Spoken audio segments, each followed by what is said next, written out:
The great chamber of the Galactic Council had stood for 12,000 years. It was a monument to peace and cooperation among the stars. The building was made of crystal that glowed with soft blue light, and it sat on a neutral world called Prime. Representatives from 47 different species filled the huge room. Their translation devices hummed quietly as they spoke to each other in polite words that meant nothing at all. Ambassador Moore stood at the human delegation's podium. She was a woman in her 50s with gray eyes that had seen too many meetings like this one. Her hair was pulled back in a simple style, and she wore the dark blue uniform of Earth's diplomatic corps. Behind her sat her aide, Lieutenant Daniel Perry, a young man with red hair and freckles who took notes on everything. Next to him was Dr. Lisa Grant, the cultural liaison, a black woman with kind eyes who understood alien customs better than anyone else in the service. They had been doing this for 3 years now. 3 years of negotiations that went nowhere. 3 years of promises that were never kept. 3 years of being told to wait, to be patient, to understand that humanity was still new to galactic civilization. Was tired of waiting. High Speaker rose from his elevated platform at the center of the chamber. He was a creature with 4 arms and mandibles that clicked when he spoke. His species had been part of the council for 8,000 years, and they never let anyone forget it. The collective once again demands that humanity surrender all territories in the Orion Spur, announced. His translator turned his clicking sounds into words that dripped with arrogance. Your species expanded too quickly. You took too much. You must pay the price for your ambition. Had heard these exact words before. Every session, every meeting, the same accusations, the same demands, the same coalition of older species who saw humanity as children who needed to be controlled. She kept her voice calm and professional. With respect, High Speaker, humanity settled worlds that no one else wanted, empty planets with no life. We followed every rule that this council created. We did everything right. Delegate of the Unity spoke next. She was a tall creature with blue skin and 4 eyes that blinked one after another. Her people had been rivals of humanity since first contact, jealous of how fast the human colonies had grown. The rules were written before we understood what humans really are, said. Your species breeds too quickly. You eat too much. You use too many resources. You must be limited for the good of everyone else. Felt her hands tighten on the podium, but she kept her face blank. She had learned long ago not to show emotion in this chamber. It only made things worse. Daniel leaned forward and whispered in her ear. Ambassador, Admiral just sent a message. They have moved another fleet to the border. That's the 4th time in 6 months. His jaw tightened. Every time humanity complained about these fleet movements, the Council did nothing. Every time humanity asked for protection under galactic law, they were told to be patient. Every time humanity tried to defend itself, they were called aggressive. She decided to try one more time. The human delegation requests a formal hearing on the fleet movements near our colonies. This is a clear violation of the treaty we signed when we joined this council. Made a sound that the translator turned into mocking laughter. The collective's military exercises are not your concern. Perhaps if humanity had not been so greedy in taking territory, our neighbors would not feel threatened.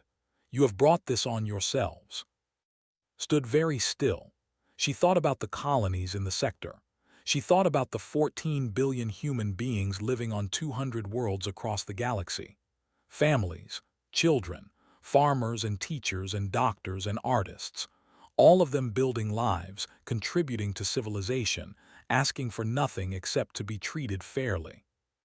And here she stood, being told that her people were a problem that needed to be solved. Something changed inside her. It was not anger. She had been angry for years, and anger had gotten her nowhere. This was something different, something colder and clearer. She looked at Daniel and Lisa. A silent message passed between them. They had talked about this moment in private, late at night, hoping it would never come. But they had prepared for it just in case. Straightened her shoulders and spoke to the chamber one last time. Her voice was quiet, but it carried to every corner of the room. For 3 years, humanity has tried to talk to you. We have compromised when you asked us to. We have given up things that mattered to us. We have bent ourselves into shapes that pleased you, and still you demand more. Still you move your warships to our borders. Still you treat us like a disease that needs to be cured instead of a people who deserve respect. The chamber had gone completely silent. Evan's mandibles had stopped clicking. Every alien eye was fixed on the human ambassador. Effective immediately, continued, the United Earth government is leaving the Galactic Council. All treaties are suspended. All agreements are frozen. All diplomatic arrangements are under review.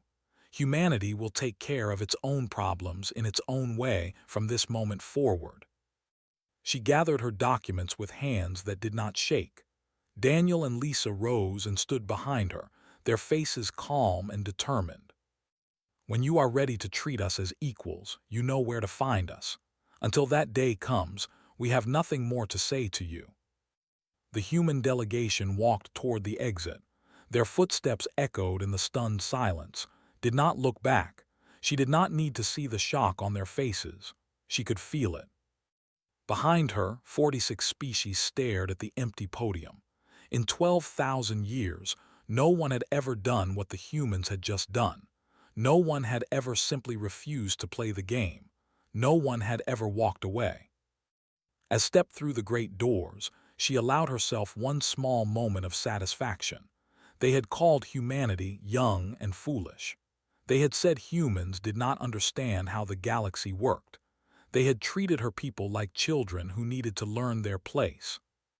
Well, she thought, perhaps it was time for the teachers to learn something instead. Outside, a human shuttle waited to take them back to Earth. Daniel fell into step beside her. Ambassador, what happens now? Looked up at the alien sky, at stars that suddenly seemed full of possibility instead of limitation. Now we show them who we really are. The shuttle doors closed behind them, and humanity's new chapter began. 6 months passed, and the galaxy waited for humanity to come crawling back. In the council chamber, the empty section where the human delegation used to sit had become an uncomfortable sight. Every meeting, every debate, every vote, there it was. Empty chairs, silent screens, a reminder of what everyone had dismissed as a temporary tantrum. The older species had been so sure of themselves. Humanity was young and weak, they said. Humans needed the council's protection and guidance. Give them a few weeks of isolation, and they would return, apologizing and begging to be let back in. They did not return. High Speaker sent 3 official messages to Earth. Each one was written in careful diplomatic language, but the meaning was clear. He was giving humanity a chance to admit they had been wrong. He was being generous enough to consider letting them back into the fold. Each message went unanswered. Earth did not even send a rejection. They simply ignored him, as if the most powerful political body in the galaxy was not worth their time. The Unity tried a different approach. Delegates sent her agents to make contact through neutral traders. Surely the humans would talk business, even if they refused to talk politics. Commerce was something every species understood. The agents found human merchants who were perfectly happy to trade. Human ships still traveled to neutral ports, buying and selling goods just like before. But whenever the conversation turned to the council, or to treaties, or to diplomacy, the humans would simply smile and change the subject. One freighter captain named George Palmer had become famous for his response to a diplomat who tried to discuss rejoining the council. "Look, friend," George had said, scratching his gray beard, "I'm just here to move cargo. You want to talk about trade routes and shipping costs, I'm your man. You want to talk politics, you'll have to call Earth. But I'll warn you, my grandmother's been trying to reach customer service about her broken communication unit for 3 weeks now. So good luck getting through." The diplomat had not found this funny at all. Meanwhile, the grew bolder. They saw humanity's withdrawal as proof of weakness. Surely a strong species would have stayed and fought within the system. Walking away was what cowards did. So they pushed their military exercises even closer to human space, testing the boundaries, seeing how far they could go. They expected protests. They expected desperate calls for help. They expected the humans to realize their mistake and beg the Council for protection. Instead, they received a single short message from Earth Defense Force Regional Command. The sender was Admiral Cole, a woman whose service record was longer than some species' histories. Her message was simple and direct. You are approaching sovereign human territory. You have 72 hours to withdraw your forces. This is not a request. This is not the beginning of a negotiation. This is your only warning. The fleet commander, a veteran named, read the message and laughed. His fleet outnumbered the known human forces in the sector by 3-1. These young species always thought they were stronger than they really were. It would be educational to teach them otherwise. He ignored the warning and continued his approach. At the 72-hour mark, his sensor officer made a strange sound. It was the equivalent of surprise and fear mixed together. "Commander," the officer said, "something is emerging from behind the fourth moon of the colony world."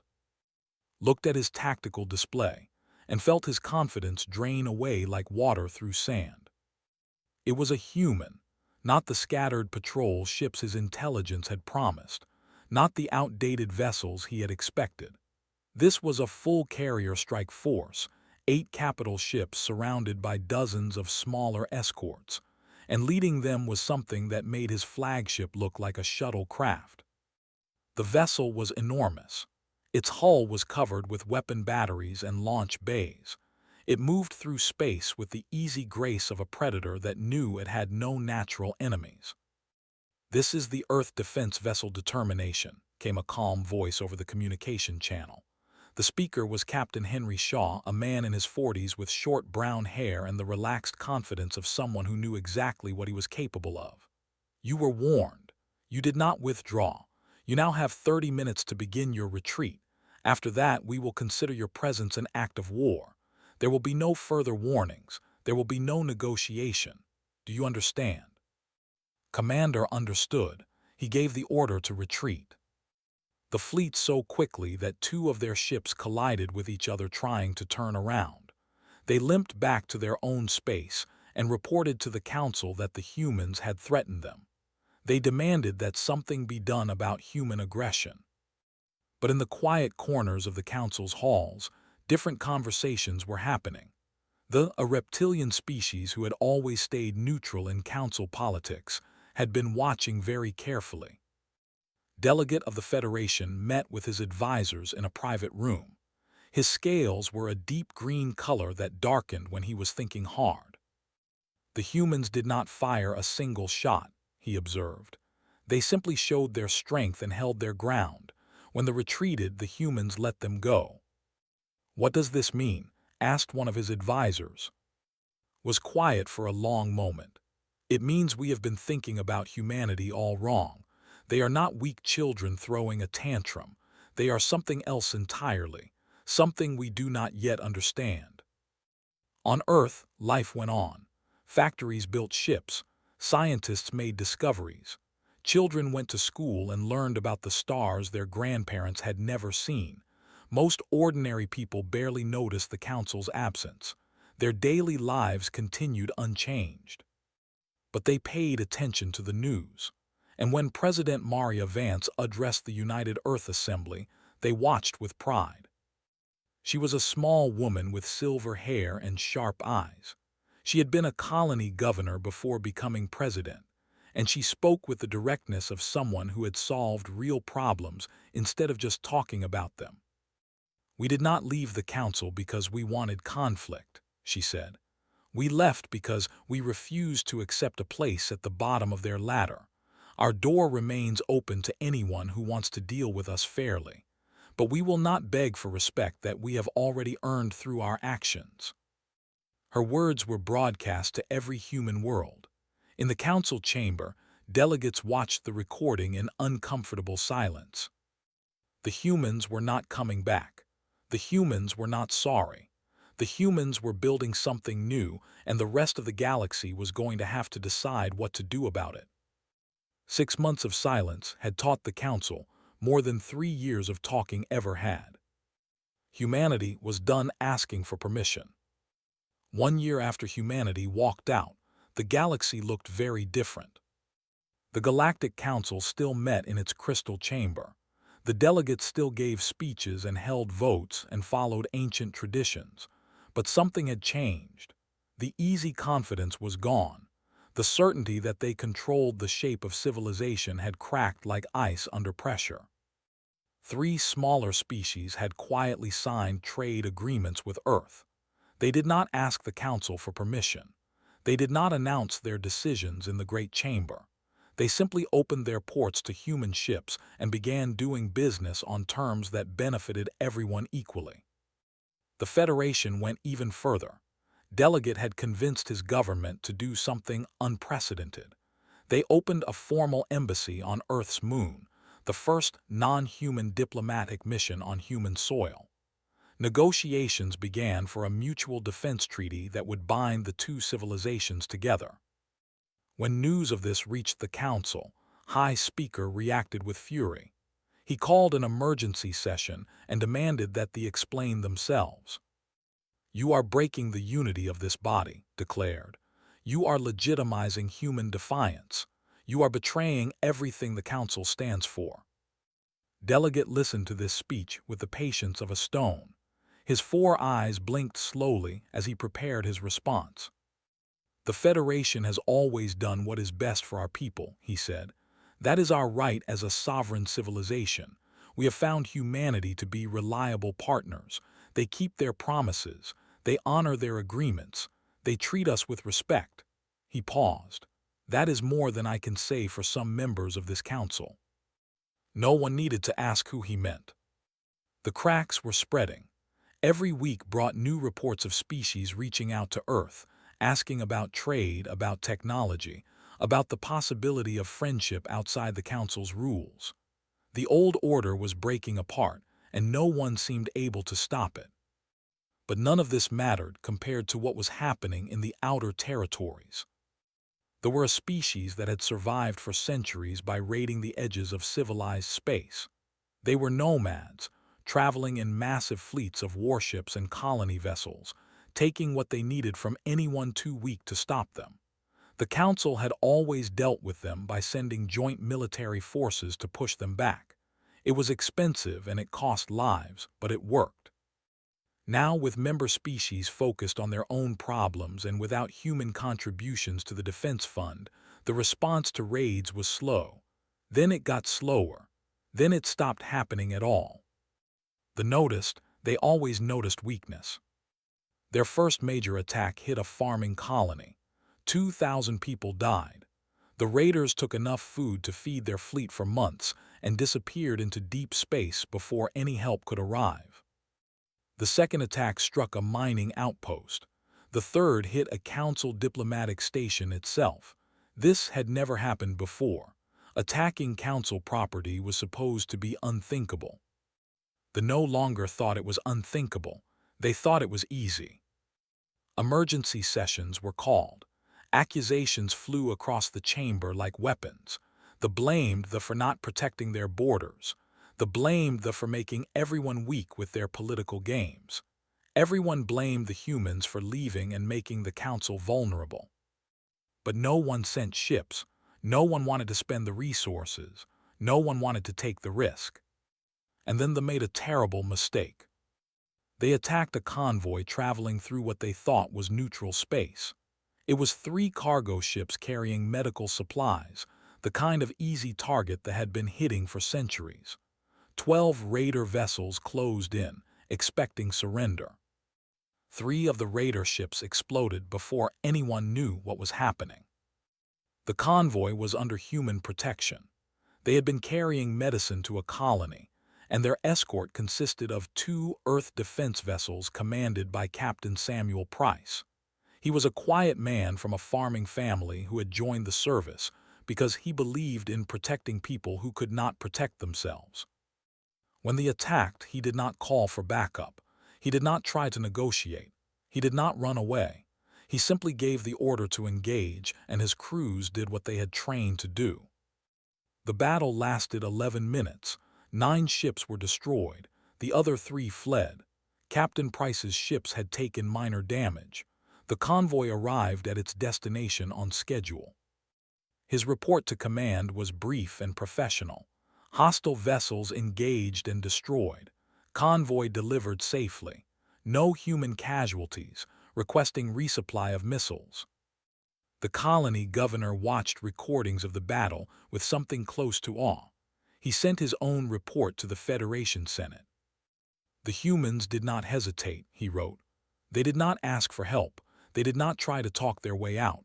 They simply fought and they won. I have served on the border for 40 years. I have never seen anything like it. Word spread quickly. For the first time in centuries, they had met a species that did not treat them as a problem to be managed. Humanity saw them as a threat to be eliminated. There was no fear in the human response. There was no negotiation. There was only swift and overwhelming violence. They quietly changed their raiding patterns. They avoided human shipping lanes. They learned to check twice before attacking any convoy. The lesson had been taught in the only language they understood. In the council chamber, a growing number of delegates demanded that something be done to bring humanity back. They have proven their value, one said. They have shown the strength we need. We were wrong about them. But's pride was stronger than his wisdom. We do not go begging to those who have insulted us. If the humans want a return, they must ask. They must show proper respect for this body and its traditions. The council voted to send an invitation, but it was written in the old style, full of conditions and requirements and implied insults. Humanity was welcome to apply for membership again, subject to review, with certain limitations to be discussed. Earth's response came from President Vance herself. It was 3 words long. Thank you, no. The message was received in the council chamber during a routine session. Read it out loud, his mandibles clicking with disbelief. Delegate allowed himself a small smile. He had been expecting exactly this response. The humans had not changed. The council had not changed. Nothing would be different until someone was willing to bend. And it was becoming very clear that the humans had no intention of bending first. Supreme Warlord stood on the bridge of his flagship and stared at the star map with hatred in his 4 hearts. For 600 years, his people had lived by raiding the weak and running from the strong. It was not a noble existence, but it had kept them alive when other nomad species had died out. They were survivors. They were predators. They took what they needed and they never apologized. But now, for the first time in living memory, the old ways were failing. It had started with the humans. After Captain Price destroyed those raider ships protecting the convoy, other species had started paying attention. The hired human military advisors. A small civilization on the edge of human territory signed a protection agreement that gave them access to Earth's early warning systems. Even who had been rivals of humanity since the beginning, were quietly buying human weapons through secret deals. Everywhere looked, the prey was growing fangs. His raiders reported that easy targets were becoming harder to find. Convoys traveled in groups now. Colonies had better defenses. Ships that used to surrender at the first sign of attack were fighting back, using tactics that his captains recognized as human in origin. The way of life was being strangled, and knew exactly who was responsible. He made his decision in the dark hours between stars, alone on his bridge with nothing but his rage for company. If humanity was the source of this new resistance, then humanity must be destroyed. Cut off the head and the body would die. Remove the humans and the galaxy would return to the way it had always been. They assembled the largest fleet in their history. 1,200 warships gathered at the edge of human space, warriors from 100 different clans, united by the promise of the greatest raid in memory. The human colonies were rich and soft, told them. Their worlds were full of food and technology and slaves. Victory would make them all wealthy beyond dreams. His warriors believed him. They wanted to believe him. The alternative was accepting that their way of life was ending. Earth detected the fleet 3 weeks before it arrived. President Maria Vance called the Defense Council together in an underground bunker beneath the capital city. The room was filled with military officers and civilian leaders, all of them studying the tactical displays that showed the approaching enemy. Admiral Cole stood at the main screen, her silver hair pulled back tight, her uniform perfect despite the late hour. She had been preparing for this moment since the day humanity left the Council. "They are fully committed," she reported. "This is not a raid. This is an invasion force. They expect us to call for help from the Council. They expect us to panic and negotiate. They expect us to be afraid." Secretary of Defense Jonathan Blake studied the numbers. 1,200 enemy ships, the largest hostile fleet any human had ever faced. What do we have in the theater? 4 carrier groups can engage immediately. 6 more can arrive within 3 days. The Determination and her sister ships are already moving to intercept. Blake nodded slowly. He was a tall man with gray at his temples and the calm manner of someone who had seen many crises. "And the new systems, the ones we've been developing since we left the Council." Admiral Cole allowed herself a small smile, ready for their first real test. President Vance listened to her advisors discuss tactics and positioning and supply lines. When they finished, she asked only one question: "Can we win?" Admiral Cole met her eyes. "Madam President, we can do more than win. We can end the threat permanently, but it will not be clean and it will not be quiet. The galaxy will see what we are capable of." Vance was silent for a moment. She thought about the colonies that would be in danger. She thought about the lives that would be lost. She thought about what it would mean for humanity's future if they showed their true strength to a galaxy that had underestimated them. "Do it," she said. "Show them who we are." The Battle of the Threshold began on a Tuesday morning by Earth's calendar. They came in fast and aggressive, their formations designed for maximum intimidation. They had spent centuries perfecting these tactics against enemies who would see their numbers and lose hope.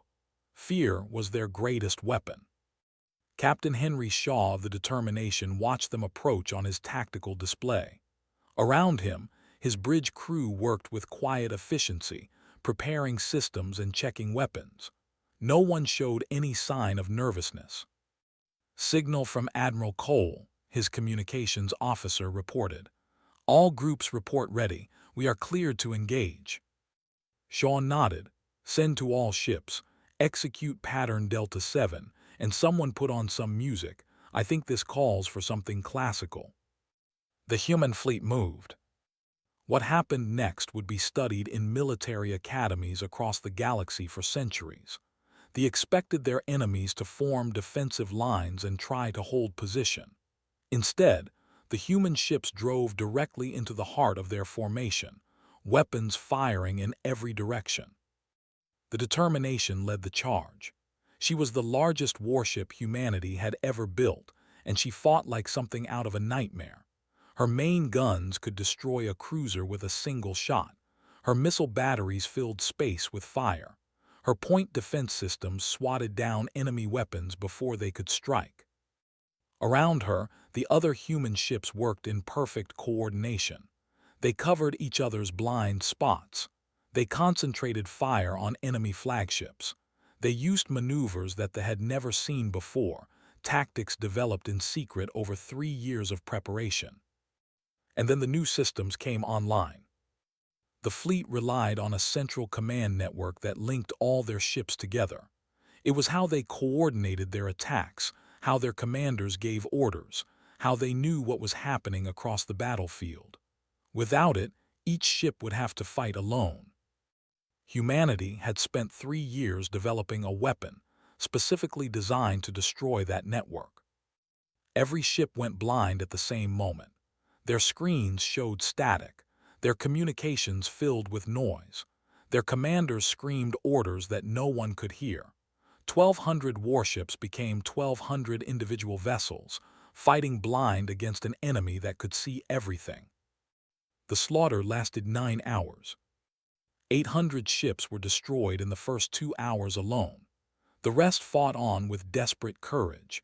But courage was not enough against enemies who knew exactly where they were and exactly how to kill them. Supreme Warlord watched his dream die around him. His flagship was hit 17 times but refused to fall apart. When the human boarding craft attached to his hull, he gathered his personal guard and prepared to die fighting. The hatch blew inward.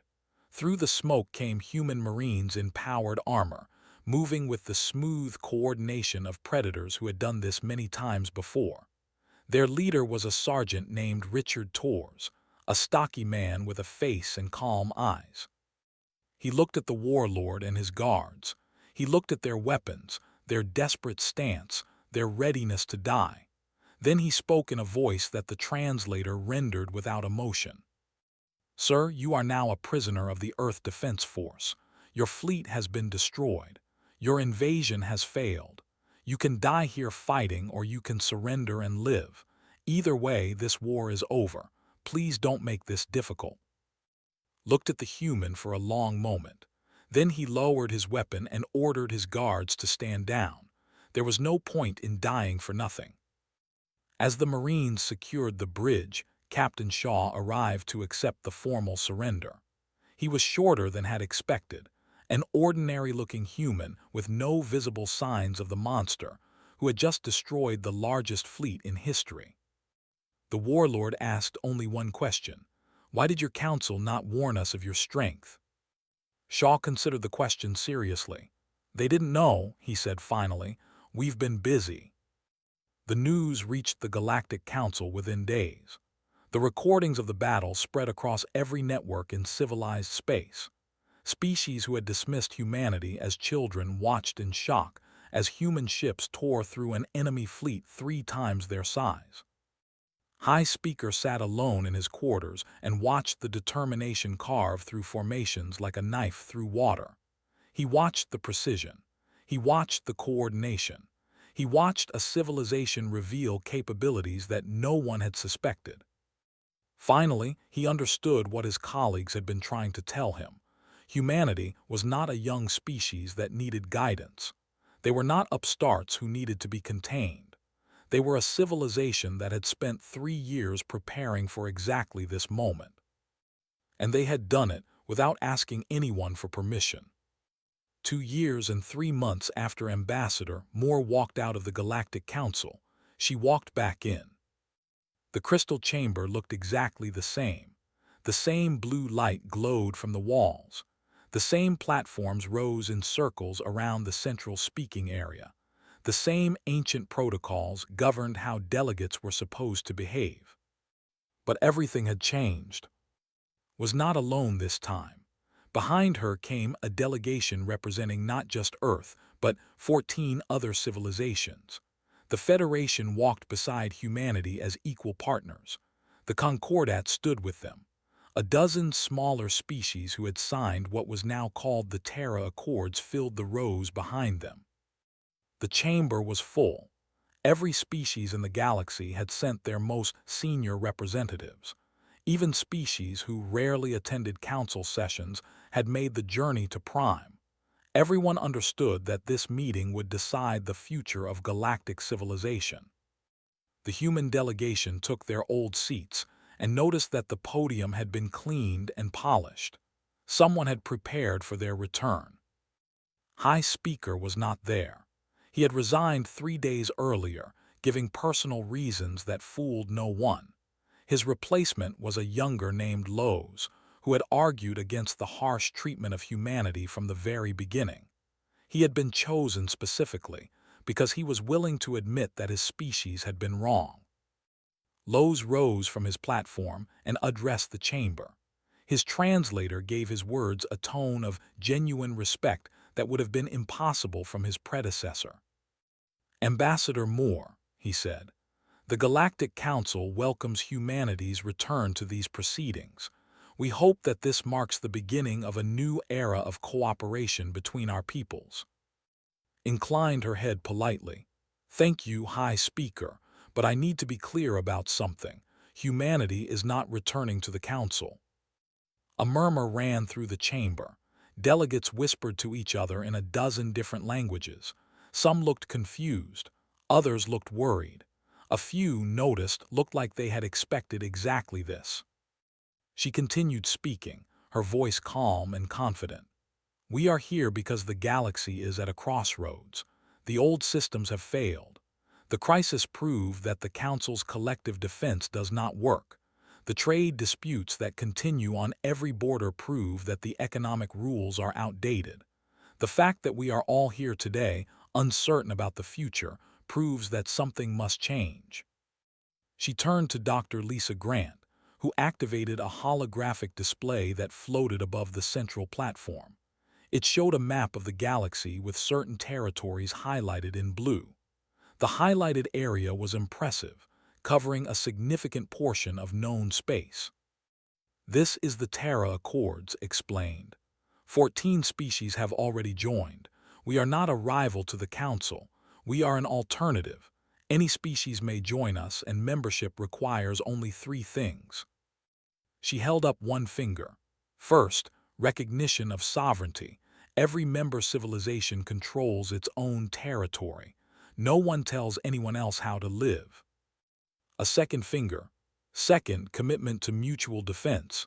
An attack on one member is an attack on all. We protect each other. A third finger. Third, fair trading practices. Open markets, honest dealing, no special privileges for older or larger species. She lowered her hand. There are no tiers of membership. There are no senior partners and junior partners. There is only cooperation among equals. Delegate of the rose to speak. His scales had gone a darker green than usual, a sign of strong emotion among his people. "The Federation has been a member of the Terra Accords for 18 months, he said. "In that time, our border security has improved by 40%. Our trade has increased by 60%. And not once, has any member of the Accords told us that we were expanding too quickly or that our population was growing too fast." His 4 eyes swept across the chamber, landing on the delegation. "Not once has anyone suggested that we were a problem to be contained." The words hung in the air. Everyone knew what he meant. Everyone remembered the speeches that had driven humanity away.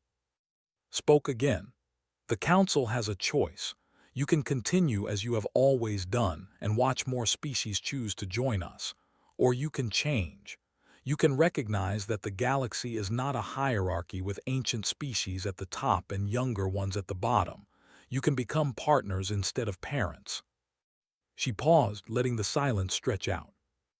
"Or you can stay here in this beautiful chamber talking to yourselves while the future moves on without you.